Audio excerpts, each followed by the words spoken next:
Bienvenue sur la chaîne La Lumière dans Obscurité, un espace où nous partageons des messages d'espoir, de sagesse et de foi pour éclairer nos vies même dans les moments les plus difficiles.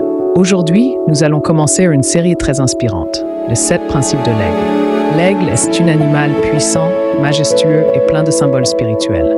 Dans la Bible, il est souvent utilisé pour représenter la force, le renouveau et l'élévation. Dans cette première vidéo, nous allons parler du premier principe de l'aigle. L'aigle vole seul, et nous verrons comment ce principe peut nous enseigner une grande leçon pour notre vie spirituelle. Principe 1. L'aigle vole seul. Contrairement à beaucoup d'autres oiseaux qui volent en groupe, l'aigle préfère voler seul. Il aime s'élever très haut dans le ciel, loin du bruit et de la foule. Il ne vole pas avec le moineau, ni avec le petit oiseau qui reste toujours à basse altitude.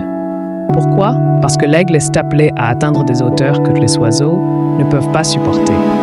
Dans la vie aussi, il y a des moments où Dieu nous appelle à prendre de la hauteur. Et parfois, pour grandir, pour avancer, pour accomplir notre destinée, nous devons accepter de marcher seuls pendant un certain temps. Beaucoup de personnes ont peur de la solitude. Elles veulent toujours être entourées, toujours être approuvées par les autres. Mais la vérité est que de grandes transformations se passent souvent dans le moment de solitude. Dans la Bible, plusieurs serviteurs de Dieu ont vécu cela.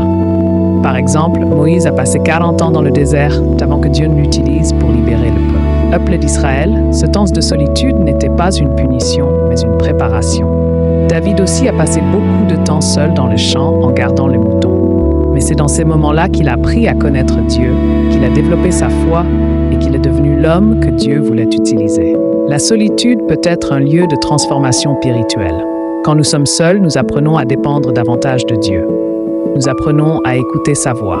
Nous apprenons à nous connaître nous-mêmes. La Bible dit dans Ésaïe chapitre 41, verset 31, « Mais ceux qui se confient en l'Éternel renouvellent leur force. Ils prennent le vol comme les aigles, ils courent et ne se fatiguent point, ils marchent et ne se lassent point. » Ce verset nous montre que Dieu veut nous faire monter plus haut, comme l'aigle. Mais pour cela, nous devons parfois nous éloigner de choses qui nous tirent vers le bas. Les mauvaises influences, les distractions, les paroles négatives. Tout le monde ne peut pas t'accompagner là où Dieu t'a amené. Certaines relations sont bonnes pour une saison, mais pas pour toute la vie. Si l'aigle essayait de voler avec 2 oiseaux qui ne peuvent pas monter aussi haut, il serait limité. De la même manière, si tu es toujours entouré de personnes qui ne veulent pas se grandir, qui ne veulent pas avancer, cela peut freiner ton appel, ta destinée.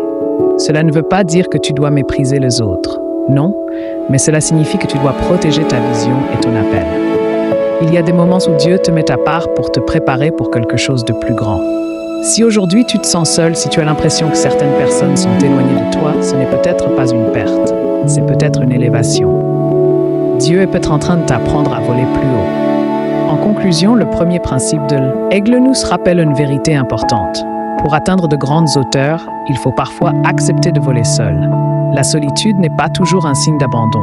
Parfois, c'est le lieu où Dieu forme ton caractère, fortifie ta foi, prépare ton avenir. Souviens-toi toujours de cette promesse. Ceux qui se confient en l'Éternel prennent leur envol comme les aigles. Si ce message t'a béni, n'oublie pas de t'abonner à la chaîne La Lumière dans l'Obscurité, de liker la vidéo et de la partager avec quelqu'un qui a besoin d'encouragement aujourd'hui. Puis, et rappelle-toi, même dans l'obscurité, la lumière de Dieu peut toujours briller. À très bientôt pour le deuxième principe de l'aigle.